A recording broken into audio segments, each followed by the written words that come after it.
Mini Matters, a miniature painting podcast. Hey guys, welcome to the next episode in the series where we look at Alfonso's work with a particular focus on those pieces inspired by comic book art.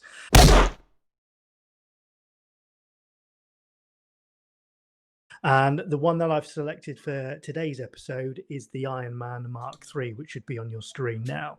The reason I selected this, and maybe Alfonso can correct me if I'm wrong, but it was the first time that I actually saw non-metallic metal being used in pieces. Now, I know non-metallic metal became quite a fad in the last 4 or 5 years, particularly 5 years ago in Golden Demon. However, this piece dates back to 2010, so it's about 10 years old. Was this the first time you attempted non-metallic metal, and what was your process for? No. This is, Okay. I mean, there were many other non-metallic metals before, but let's say that these non-metallic metals were more applied to more traditional items like swords or armors or things like that. Yeah. So this is more like a kind of chrome, effect. I don't know what's the word in English. It is chromium kind of chrome armor or something like this. So no, it was not the first, but I think that the way to solve the process was quite different or interesting, I would say, because the problem of here is that when you non-metallic painting methods normally are based on contrast, and contrast is based on the elements that you have on the figure. It's not only contrast of light and shadow, or contrast of color, or contrast of temperature, or contrast of texture, no texture, or contrast of complementary colors, or contrast of whatever. There is also a contrast between having flesh and having an armor. You know what I mean? Because the treatment of the flesh will be completely different to the extreme development of lights and shadows and different reflections on a sword, for example. The problem on this figure is that everything is armor. There is nothing else, and then you only have two colors plus the color, the little touches of blue of the glowing hands and lights, power gauntlets, whatever, right? So in this case, I was affected by an artist that I don't remember the name. I don't know if I have it here, the comic. Well, I will search it and then I tell you the artist. That back at that time, it was an artist that he was doing not only covers instead of the full comic. It was based on real images, because you could see like real actors on the comic. And the guy was pretty like controlled and desaturated. It was not a kind of this flashy, super flamboyant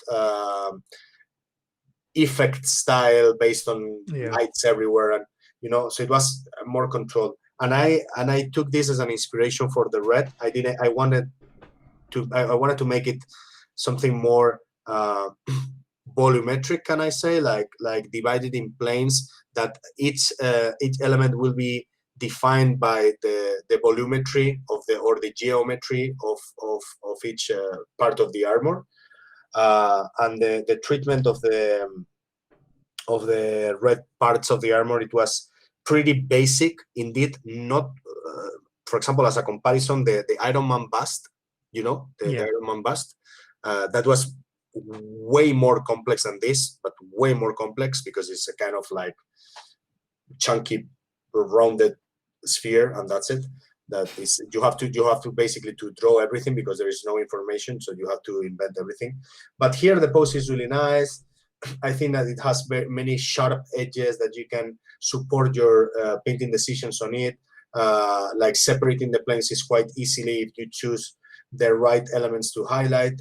And indeed, if you see the frontal, or I've not picked the frontal view as the main one, because to me it is much more powerful, this lateral view, where you can see the distribution of all the lights that somehow distribute also the weight of the movement of the guy.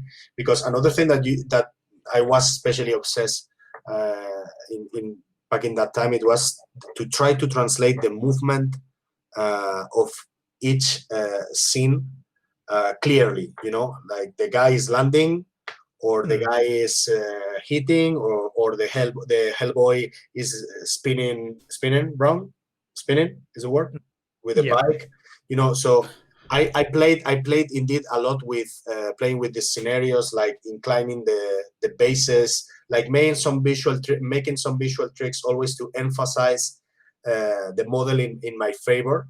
Sometimes it was like physical tricks, like modifying a little bit, like lying a little bit, modifying the structure or the base, the scenery.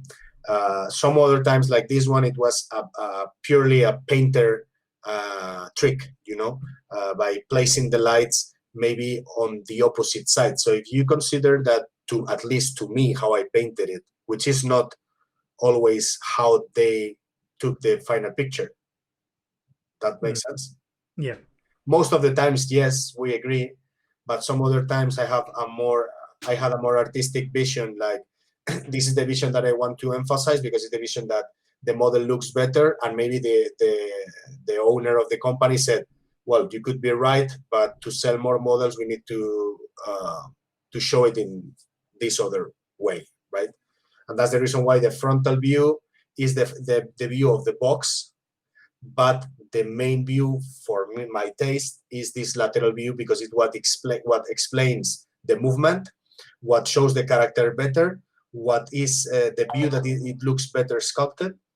To me, it's more aggressive, and it also goes with my painting better, because if you see, for example, in the right leg, his right leg, the one who is at the front, the light, normally we will paint the light in the plane that is looking to the viewer.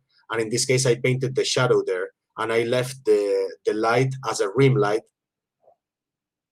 on the side. That. Right? Saw that almost straight away. Yeah. Right. So this is a way to show the outline and to emphasize the pose of the legs, to give it more dynamism as well, and to show, it's like creating a silhouette. That was the goal with this, like to emphasize really well the silhouette. And if you analyze where the lights are placed, it follows the silhouette completely, right? And then another interesting thing, I was explaining about the red armor. The red armor is a very basic treatment, dividing each in color blocks by planes, like darker, brighter, like this, with obviously with different levels. The more you go up, the more brightness you achieve. The more you go up, the more desaturated the highest highlights will be, but the more saturated the midtones will be. The more you go down, the more desaturated the shadows will be, and in the midtones, the more saturated the shadows will be. That makes sense? Yeah. Is this well explained? Yeah, you're creating more contrast that way and more shine at the top than you are at the bottom, basically.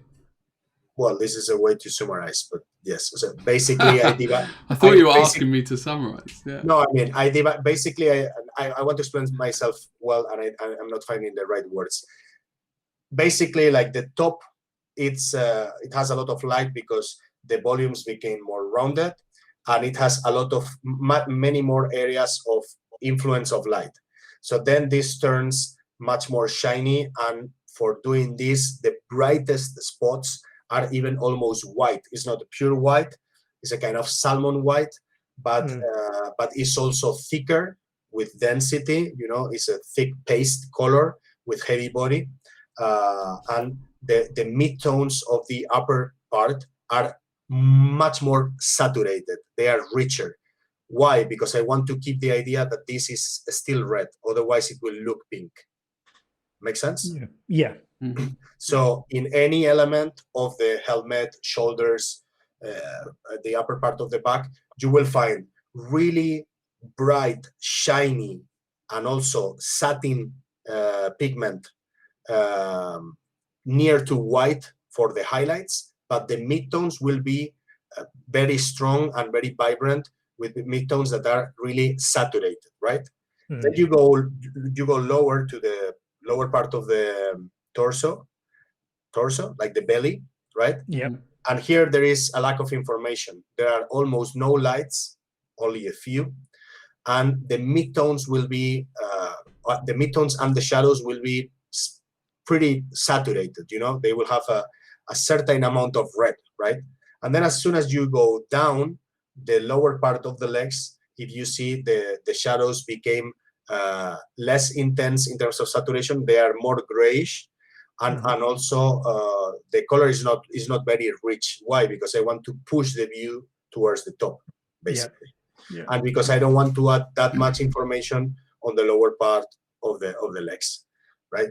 And then it has those like effects, like lines or like drawings that emphasize the kind of contrast I want to achieve, but also the direction of the light is somehow like a kind of like filling the gaps or following the points, like in a constellation, where you can follow those lines towards the main area, which is the most important area, which is the face and the torso and the shoulders, like the upper part of the body. And then something interesting is the yellow. I think the yellow is much more interesting because here is a mixture of metallic paints and inks. Years later, I was part of many years later, I went to Portugal, and then when I come back to Spain, I was I work as an art director for Scale 75, and I was part of the development of the new colors of Scale 75.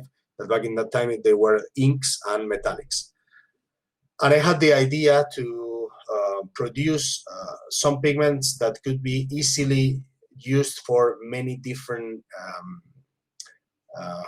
goals, like normally people paint metallic to paint something metallic. I designed the metallics to be able to use them to paint silk, hair, flesh, things like that, because the pigment were thin enough to be combined and achieve a kind of like pearly effect for achieving certain feelings of shininess or glossiness without being too glossy, something more subtle. And this idea started with this model, because with this model, I was not so sure that the effect that I wanted to achieve, separating the red chrome from the golden elements with the same kind of colors, it would be different enough. Make sense? Yeah. So then I decided to make a combo. And what I did, it was to paint it with metallics, but with a technique, with an illustration technique of non-metallic. So basically, the gold that you see is a mixture of a base coat of very thin metallic. I'm thinking back in that time it was Vallejo metallics probably, mixed with inks, and then work on top of this with matte colors, basically. And this creates a very interesting contrast that I am especially proud of it, because I think it looks quite rich and quite different, and I think that it separates really well the red elements from the yellow elements, right? Okay. Obviously, Jamie's screen's frozen on my computer, so I don't want to jump in, Jamie, just in case you're about to ask a question. No, in mine he's smiling and. Okay, fair enough. It is half naked. Okay. The one question that I wanted to ask, obviously all these pieces are now 10 years old or thereabouts. Some of them have aged better than others, and I think this one has aged particularly well in the sense that I think it still holds its own even today. That being said, given your knowledge now and the skills you've acquired since then, how would you approach this piece now? What would you change? Are there any pieces on there that you don't like or you could improve? But you mean particularly with Ironman or with any other piece? No, with Ironman I'm talking about. I'm not very much into thinking about what I would change, because I think that they belong to other periods of my life with a different understanding, and probably, I mean, I've learned with the time to be more comprehensive with my old works, if that makes sense, or more. I don't know how to say it. Comprehensive is the word. Comprehensive is like complete, like you would. Complete. Yeah, it's not. I don't think it's the word you're after. If I had to guess. This is a fake friend Well, it says comprehensive, understanding, or sympathetic. Sympathetic, Yeah. you know. Yeah. I've learned how to be sympathetic with my own works. So I will probably not. This is a question that many people ask me about the duel between Anakin and Obi-Wan. Okay. And it's one of those pieces that I probably will not change anything because I will not paint it again, probably. But if I had to paint something like this again, definitely will be more complex. But also because nowadays my goals are different, and also the procedures I use are completely different. And indeed, there is a series of videos that we are developing on the Patreon that is called Back to the Roots, which where basically I show videos of my box arts 10 years ago that I have recorded. I had them in my storage, and now they are coming to light. You know, they are available. And what I do is I comment the process that I did 10 years ago, which is curious because it's quite. I think it's quite interesting to see that the approach is completely different. You know, there are certain things that they will be in common because it's my personality, but the procedures were completely different. These processes are purely box art processes. That means this miniature has to be painted in 3 days, so you don't have time to tackle many complex things, you know, at a time. You know, you have to be more straight, right to the point, to convey a specific image, and that's it, right? Now, if I have to do it myself, now that I don't have the pressure, that I am not a box art painter anymore, sometimes I do it, but it's not my main source of income. It's not my main worry right now. I'm not trained as well. I'm not as fast as I was. I take nowadays I do more. I have more doubts when I have decisions because my options are wider. You know, I have many more resources, many more tools, and that allows me to explore more. And I think that now, which is what happened with the Hellboy, I can go in a path that opens many branches, and then I decide one of them, and then I move back, and then I return. So probably nowadays it will be a completely different style. I wouldn't say that it will be better or worse, but it will be different and definitely much more complex. Much more complex, definitely. Okay. But not necessarily better. This is something more related with the style, rather than the actual level, you know. This is like, what is better? Is better a canvas from Frazetta or a comic cover from whoever, you know, from, I don't know, James Jean, I don't know. It's like different things, right?